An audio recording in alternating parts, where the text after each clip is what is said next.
Go. Good morning, Unity. Morning. Good morning to all of you that are in the sanctuary with me today and all of our live streamers.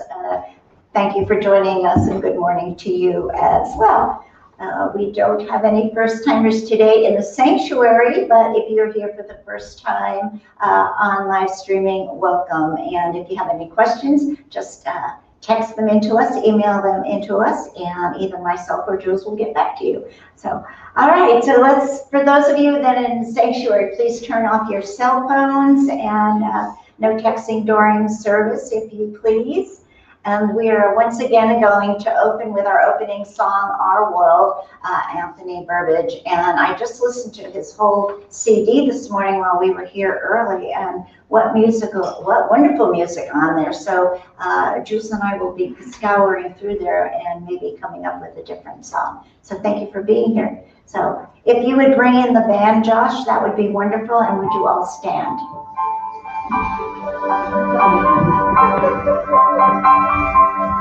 When I dip my toes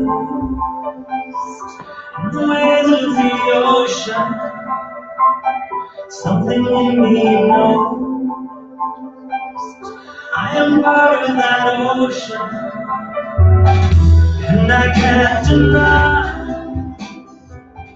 I am one with all mine, 'cause this is my world, and this is your world. Together we will choose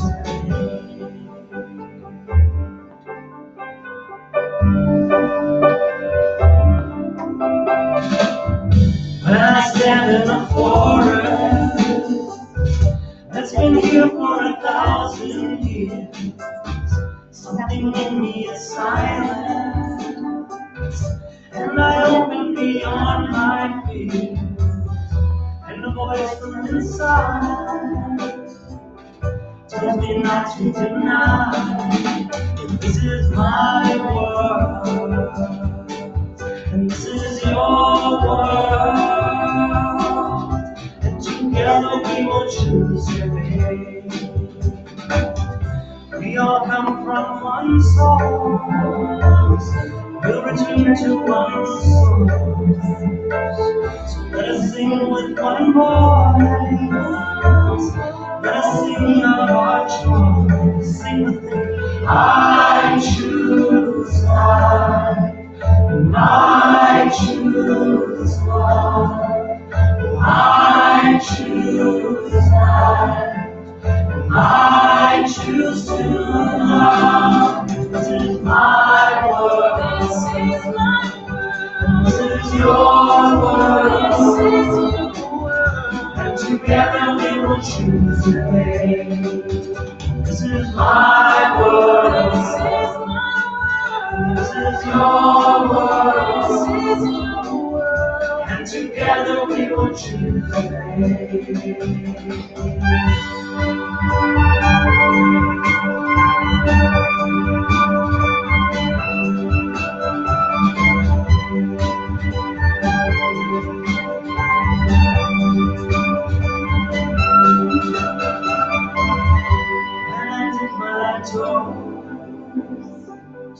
In the waves of the ocean, I know I'm alive.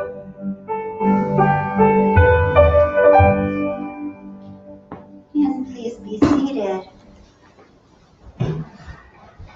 And now I would like to say our vision and our mission, because this is what we adhere to no matter what we do within this sanctuary, within this community spirit. If it fulfills our vision and it encourages and has our mission growing, this is what we do. So our vision then is a spiritual community of love, peace, and acceptance.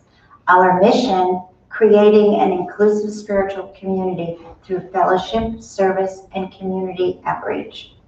So now I would like to invite our platform person for the day, Dave Pauly. If you would come forward and read the daily word, light the Christ candle, and work with me on the flames of faith. Thank you, David Pauly.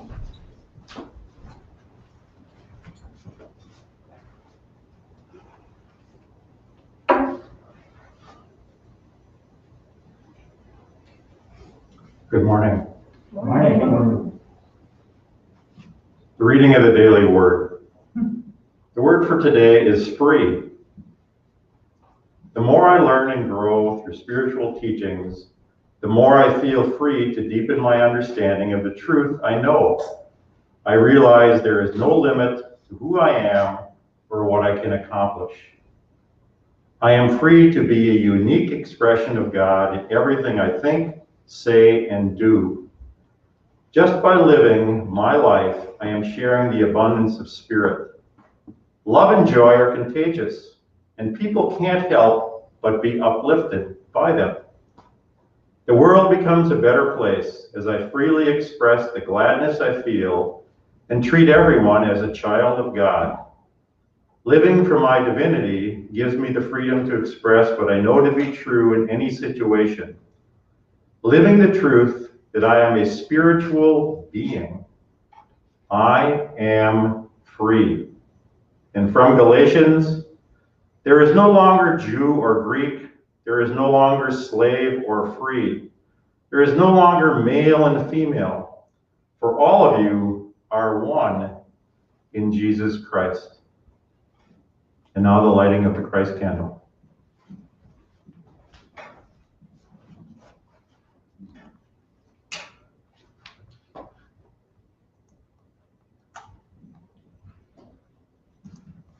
So we all see the Christ candle, right? But let's take it inside this morning. So please close your eyes and say to yourself and repeat after me, silently, I am a Christ candle. I am compassion. I am love. I am peace. I am a Christ candle. And open your eyes.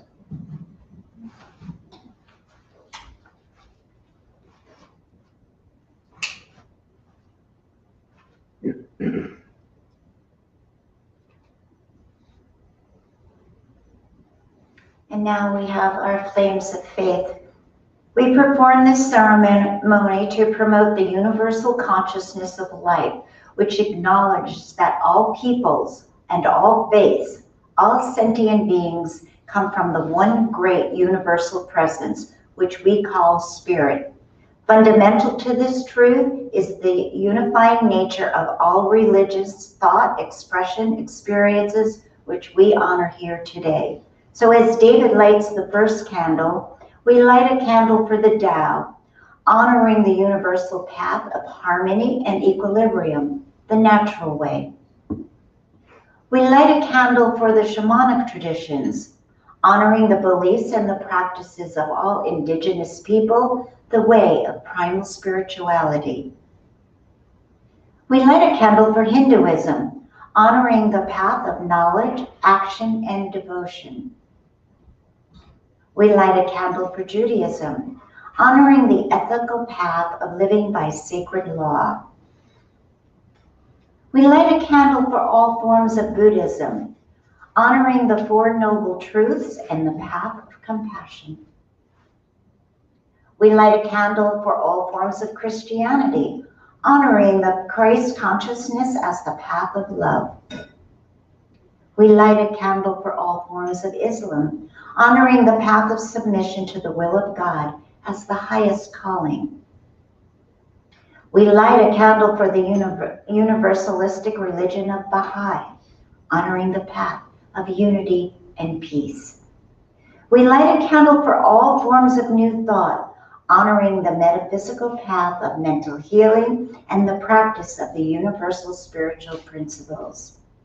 And the last candle that we light this for all of those who are yet unaware of the power and presence in their lives with spirit, and for the space that we're holding for them at this center, and for all religions unnamed in this ceremony.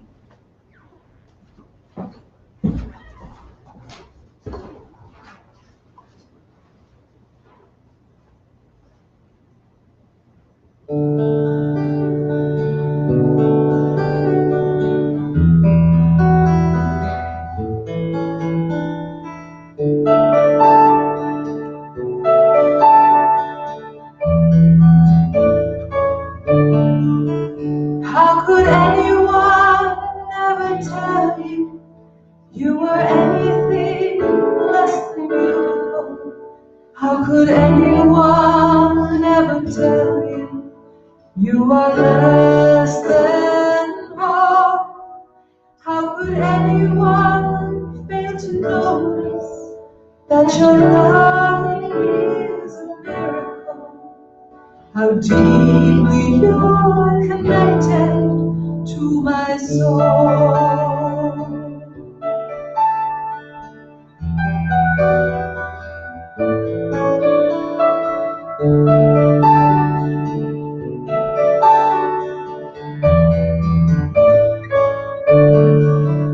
How could anyone ever tell you you were anything less than beautiful?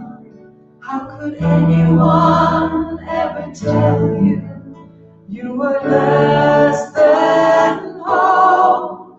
How could anyone fail to notice that your love is a miracle? How deeply you're connected to my soul.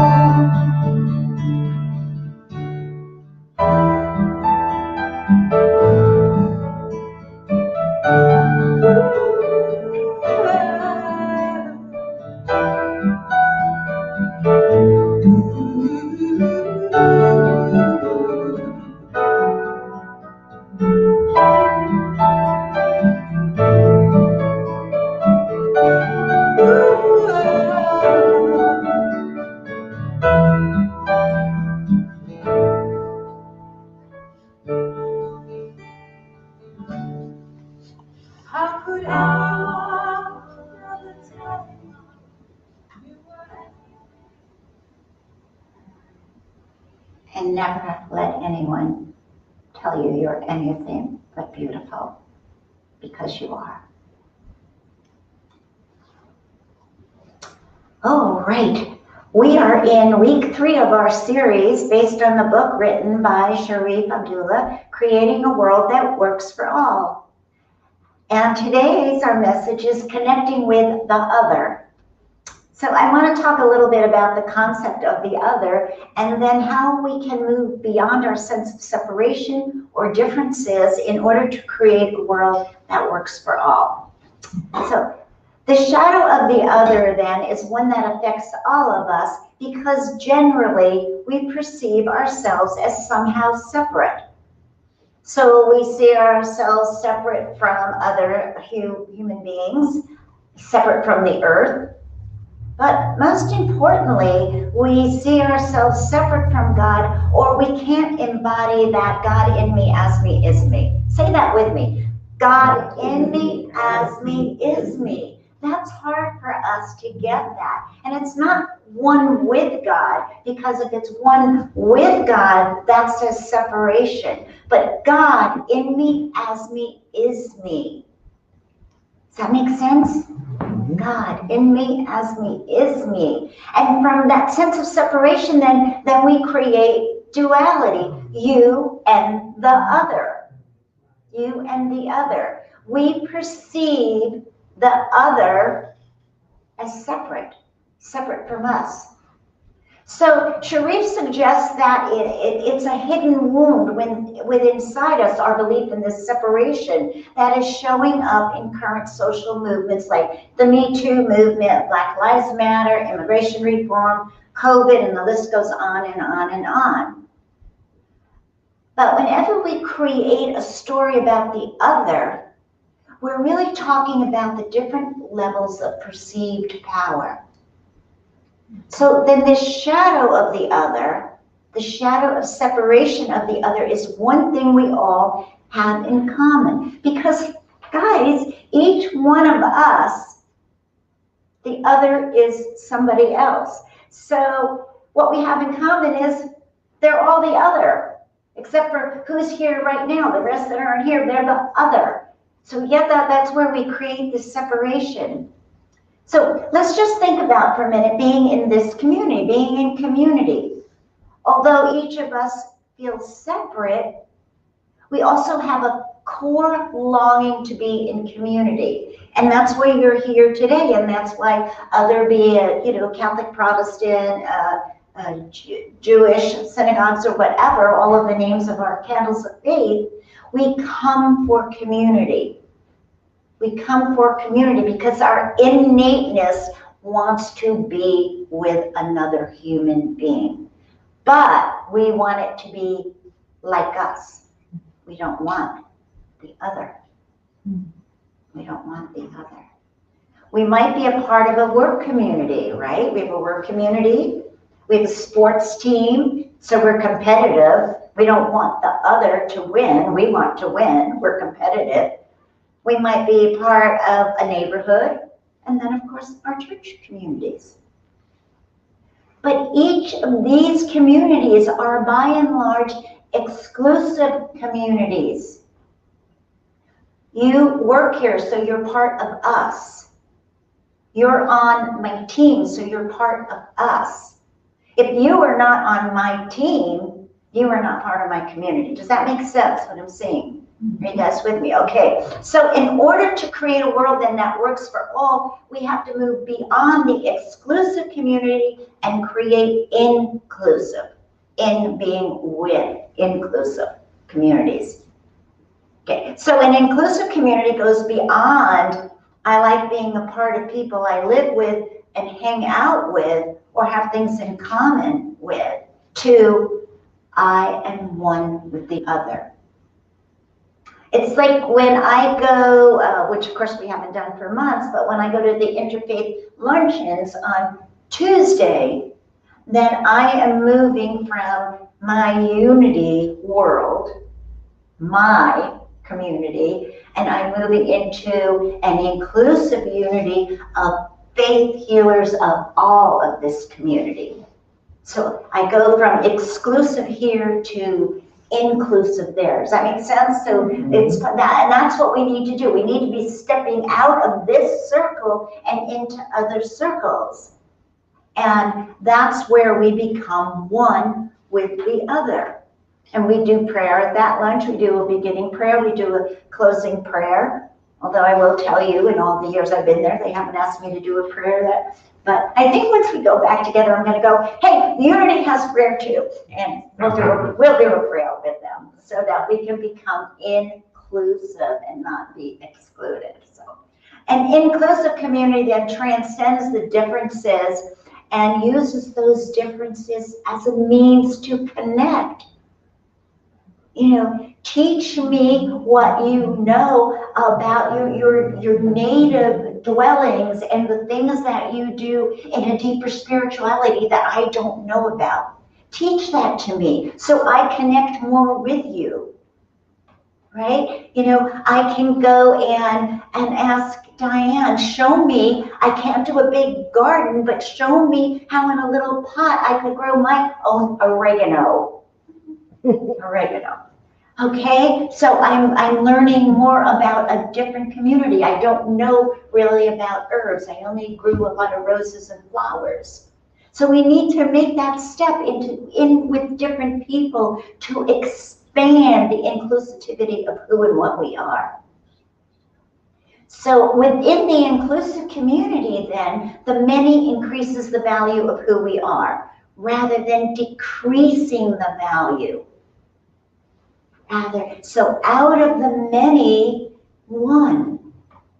Out of the many, one.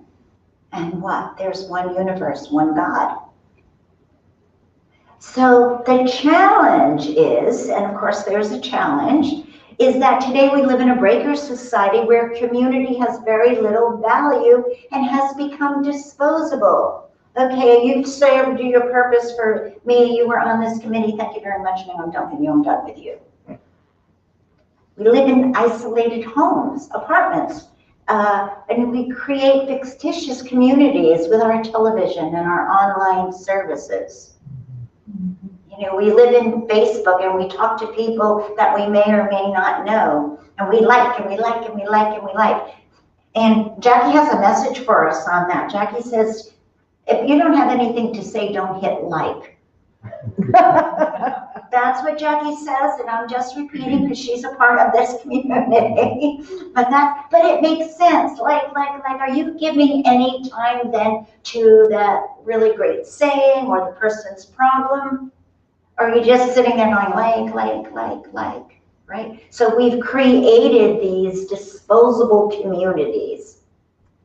So without real connection, without appreciation and the need of the other, we're missing out on a life of meeting so many wonderful people and exposing different cultures that we don't even know about. And because then of this alienation, we experience suffering. And from our suffering often becomes the blame of the other. It's their fault, not my fault. Not me, I didn't do it. You know, I only had one child, and in my house she would say, not me, and I would say, okay, not me, did it again. It's the other. It's definitely the other. So in our exclusive communities, we blame the other for our suffering. If they would act better, if they would do better, if they were more educated or whatever. So whereas in an inclusive community, we embrace the other. And our differences then become part of something greater, a greater strength and a greater identity. Now, I do want to make this clear that an inclusive community does not mean we don't have boundaries. Of course, there has to be boundaries. In an inclusive community, we are aware of differences and boundaries, but we seek to understand and honor the differences. We don't tear each other apart because of the differences. We embrace the differences and they make us stronger, and we move from fear to faith to love. Okay, with me? Great, okay. So Mahatma Gandhi says our ability to reach unity in diversity,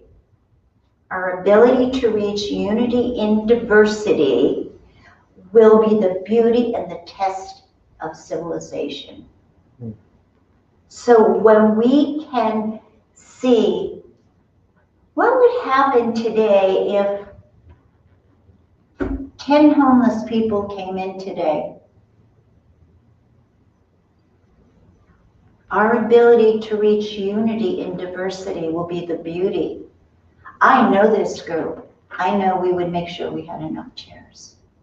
I know this group. And that's what we want. We want to be a part of all, to understand. And we would skip what we're going to do today and we would talk and say, how do we help? That's what I'm talking about in inclusivity. So Sharif suggests that in today's exclusive society, our wealth is measured by the amount of money that we have in the bank. But in an inclusive society, our wealth will be measured by how many communities we are part of. Is this our only community? No, of course not. I'm on a Habitat team, so Habitat then becomes a part of my community. We tie to all different organizations within Sheboygan. We'll talk about that in our annual meeting. So we move ourselves out into their communities to fulfill their needs, right? So when I think about being a part of different community and connecting with the other, I think of Jesus.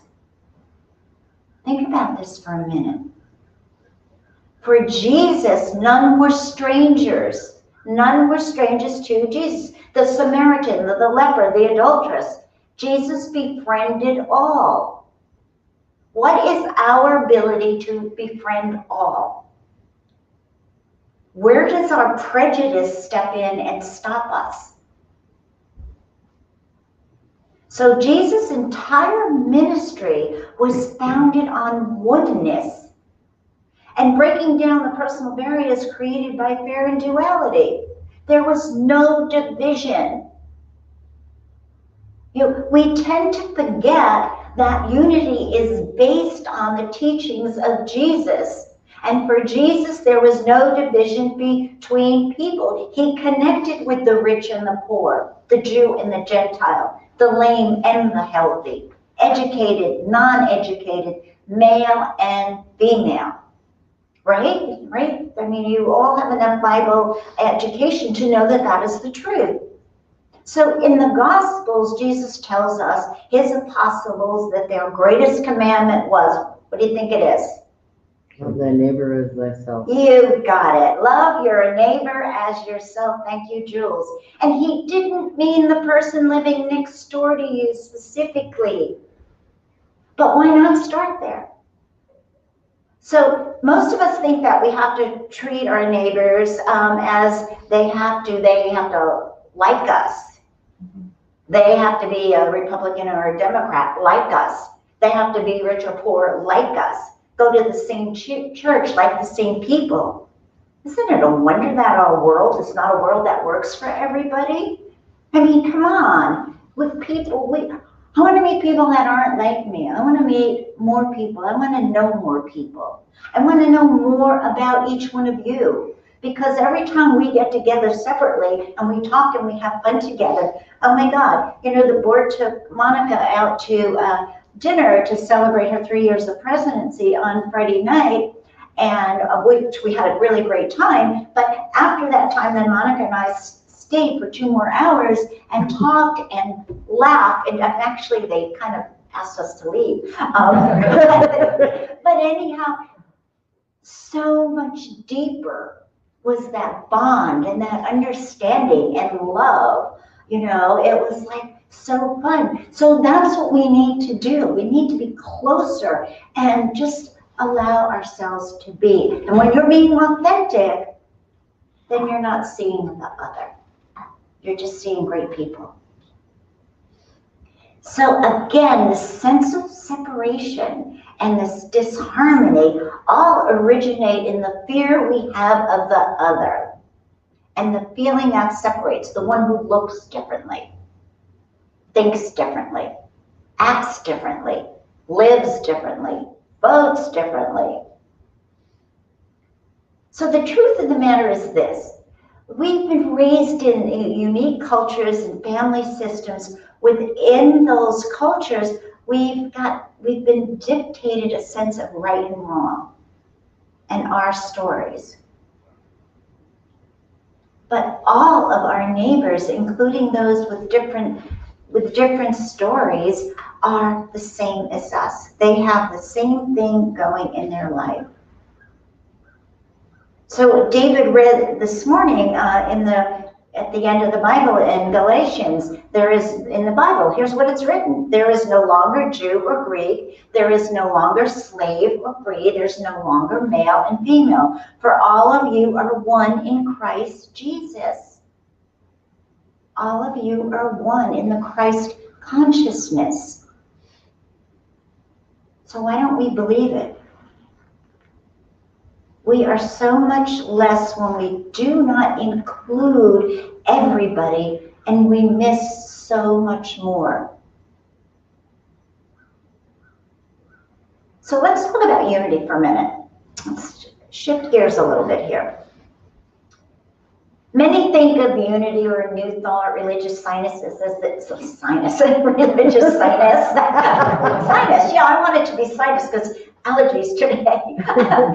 Science are these feel-good, Pollyanna type of religions. You know, people don't come here because we're like weird people. Thank God for our weirdness. And while I certainly hope you will feel good to be a part of this community or the New Thought community or any community for that matter, practicing our unity principles requires deep spiritual and emotional work. And as a minister in the past 19 years, I've seen the move towards the spirituality and the move towards stepping into classes and understanding. But when it gets to that part where you have to really start to feel, that's where, do you step over that line, or is that when you draw back? Because it takes work to go through the emotional part, because there's something that drove you to come here and you want to be on the other side of that. but sometimes you get stopped. And my invitation for you is to make that step. Make that step. Call a prayer chaplain, call me, make an appointment, and let's work on that for a few months and move. Yeah, we're gonna move right through those tears. And that's okay. That's totally okay. So our first basic principle in unity is that there's only one power. Do you all agree with me on that? Mm-hmm. It doesn't have to be unity. There's one power. There's one universal mind. There is one. Your God and my God and your God are all one God. So we're clear in that, correct? Mm-hmm. Okay, great. So because of that one power, then there's one presence, and it's active in the universe and in our lives. One. No separation. One. So Dr. Ernest Holmes from Centers for Spiritual Living writes, everything is an individuation of God, but no thing in itself is an individual separate from God. So we all come from, we're the heirs to God, in other words. I was reading in something for my Unity class this week, and that we're the heirs of this universal kingdom, then we're all royalty. And I know somewhere back last year I talked about that we are royal, and had you saying I'm royalty, but if we really believe from whence we came, we're the offspring. So why don't we treat ourselves better? Why don't I treat you better? I try to, so I do. I do. But it is our basic belief that the divine is hidden within us. Remember the angel said, let's hide God inside of the human because they'll never think to look there. Remember that story? We all know different versions of that same story. So the divine hidden within them, this presence, is revealed through the person. Our goodness, our higher self, our super consciousness, all of the words that we want to use, it's coming from within and bubbling out. But first we have to recognize it and believe it. Believe it. So if we're going to live in unity or within an exclusive society, at first there will only be conscious cooperation. That's you start coming to church, you start meeting new people between what appears to be one with the other. So you're new, you're coming in, you're becoming one with the other. This is a new inclusive community. It says right here, creating an inclusive spiritual community through fellowship, service, and then the community outreach. So somebody new comes in, and so then their conscious cooperation between what appears, God bless you, from the other. Then gradually there's the recognition of the other, all of you, and finally there's the one. So the recognition then comes when you start coming every Sunday and you start taking classes and you become a member, what God bless you. And so the thing to remember, there will only be one. Eventually that person who comes into this inclusive group, this community, will become part of one. Here's what you need to understand. We are not in it. We are not of it. And we are not with it. We are it. Heal the separation, heal your life. Heal the separation. New Thought 101, heal the separation, heal your life. See, unity is not about conformity. If anything, New Thought is never about conformity. Try to get all of you in one half hour to all agree on one thing. We are unity. We don't do that. New Thought doesn't do that because we've opened ourselves to our mind, to speak our voice, to have a voice in society. What it's about, what unity is about, is embracing diversity as part of our wholeness, expression of God. Inclusive community is when differences do not separate us. Instead, they make us whole and stronger. Does that make sense? the more we know about people, the more we know about different cultures, the more we know about different organizations, then it makes us whole and stronger. It doesn't mean that we're going to agree with everything we learn in there, but we're going to learn to understand why this particular culture has this. Where did that tradition come from? Where did that thought process come from? Wow, is that interesting? I never thought of it that way. You know, it's interesting in my class because we have CSL, that's Centers for Spiritual Living ministers, and then we have, that are on the path to ordination, and then we have unity, people that are unity from scratch, becoming ministers and so on. But we were speaking in our groups last week, and just the way it broke up, there were 3 CSL ministers, and we're saying it's nothing new. There's a different adjective here or there, or there's a different word or a different way of speaking, but it's all the same thing. One God. One way of embracing our unity is to recognize, though, that everyone has some kind of a challenge. I can't imagine there's one person in this room could tell me I've never had a challenge. Nothing challenges me. I mean, I'd like to know your secret if you can say that. And I'm not discounting you if you say that, but I don't think no one's immune. Would you agree with me? No one's immune. Ted Seymour is a publisher of New Thought Materials, and he wrote an article about the other. And what he said is, welcome to our shared humanity. Welcome to our shared, isn't that a great thing? Welcome. I'm going to welcome you and you and you and you to our shared humanity. Welcome into this community. You are not an other. And he writes that the difficulty which some have may be obvious, such as people who are living without food or shelter, or other struggles with illness or physical change, fear of death. Many suffer from mental illness. Others a sense of wholenessness, shame, guilt, or isolation. I could attempt to cover all forms of possible struggles, but the bottom line is that each of us has some difficulty at some point in their life, right? No one is immune. So sadly, here's what we've gotten really good at. We've gotten really good at recognizing the differences between us instead of the sameness. I could tell you just exactly what I think about this, and this. And I bet you could tell me what you think about this, and this. So how many of you make an appointment with your minister and say, I want to share all these good things I learned about this. I think, Susan Kilton, you did that once for something, and I was so amazed. You went to something and you said, look at all this information I got. And it's like, whoa. Yeah, right? Yeah, it's exciting. But we have to make that effort. We have to make a concerted effort to see what are our similarities.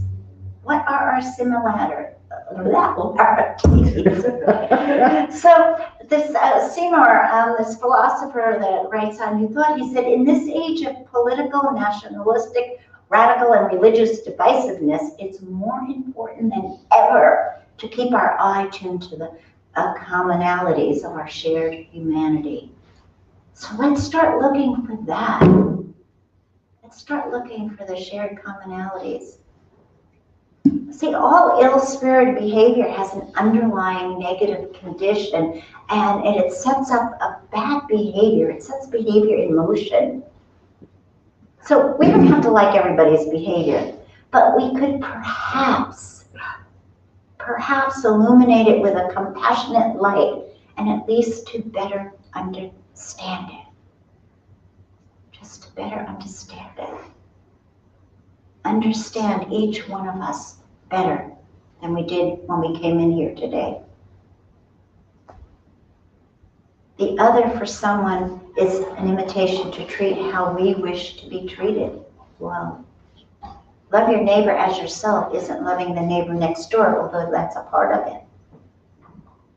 It's loving each one of you in the way that I'm going to love you, that you love me the same back, with dignity, respect, and an open mind. See, even if I don't like a person's behavior, even if you don't like someone's behavior, try not to forget that he or she is your brother and your sister. And what you're seeing in that mirror of their face, you have to ask the question, am I seeing myself? Tough question. So let us move into quietness and prayer, and you uncross your legs and arms and just take a deep breath with me. And allow the stillness, the silence to enfold you, engulf you, bathe you in the love of God.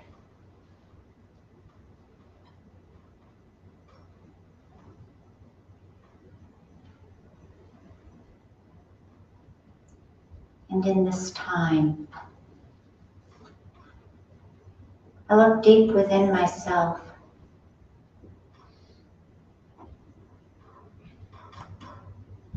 I know that I never want to be the other to somebody else.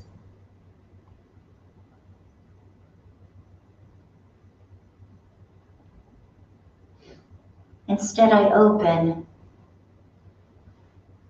to share a smile, a gesture,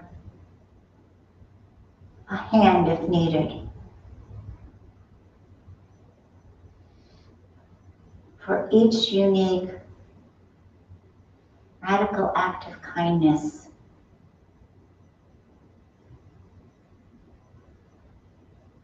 says, I am not afraid of the other. I am not afraid of you. It says, I have time for you. I open my life for you.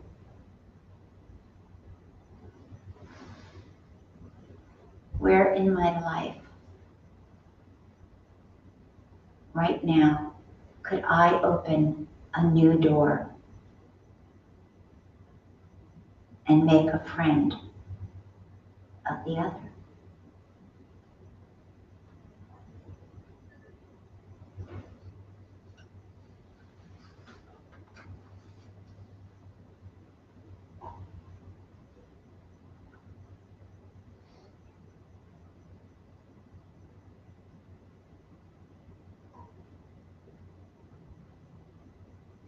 Right now, choose.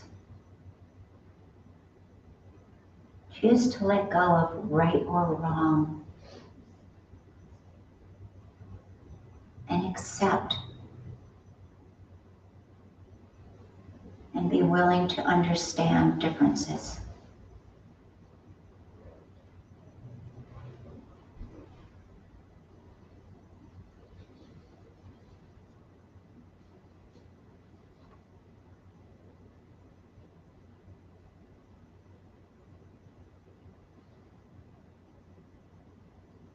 And know with me this day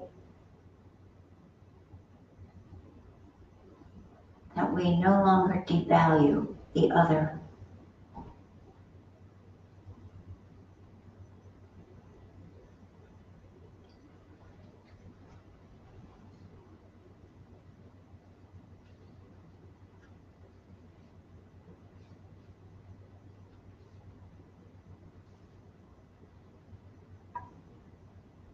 Today, let us look at the shadow of separation and release our fears.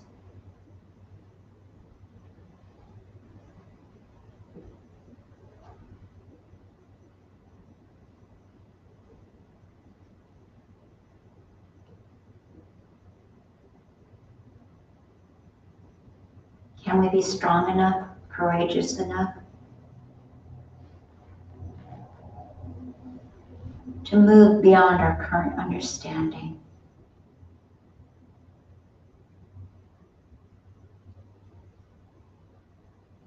To step beyond our fears,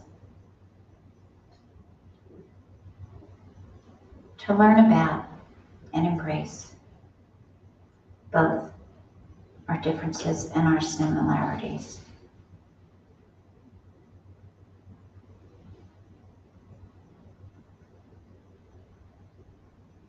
And say to yourself, connecting with the other is the only way we can save this world.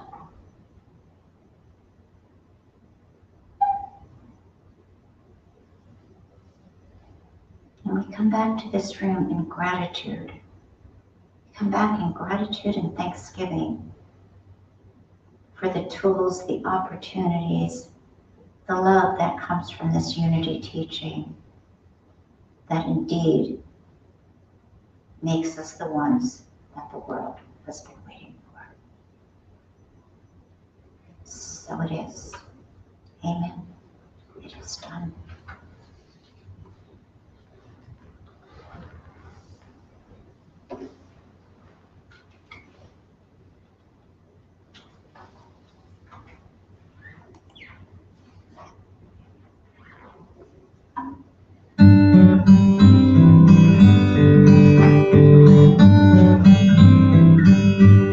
I am in you, you are in me. I am the truth and the love and the light that will set you free. My faith is a boat on the ocean, sailing a stormy sea. I am in you, you are in me.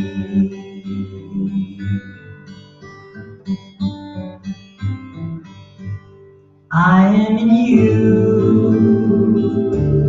you are in me. I am the truth and the love and the light that will set you free. My love is a star in the heavens, shining for all to see. I am in you, you are in me. Be still and know you are. Be still and know you are.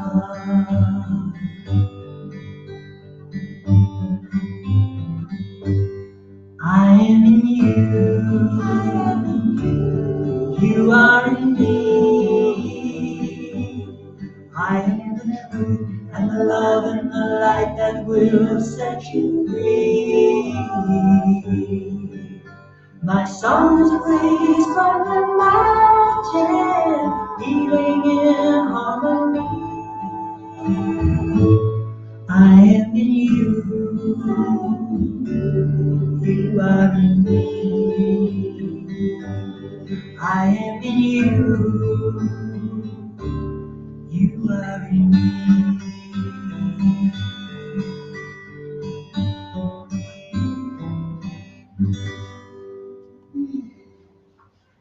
All right.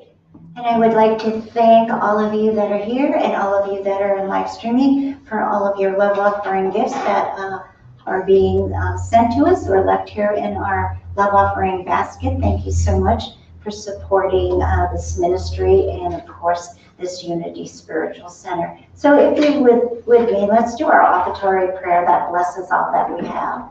Repeating with me. The love of God inspires me to give in a spirit of generosity. I give with a love and joy to ensure the growth of this ministry and this Unity Center. And so it is. Amen. And thank you, God. And all of those words too.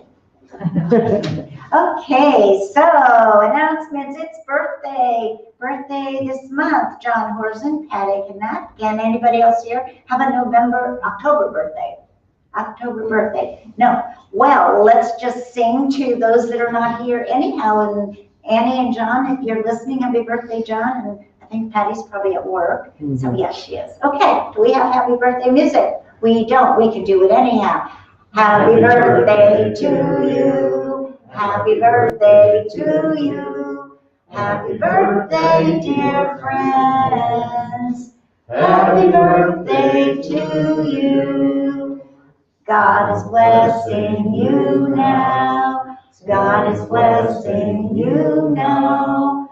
God is blessing you. You're wonderful.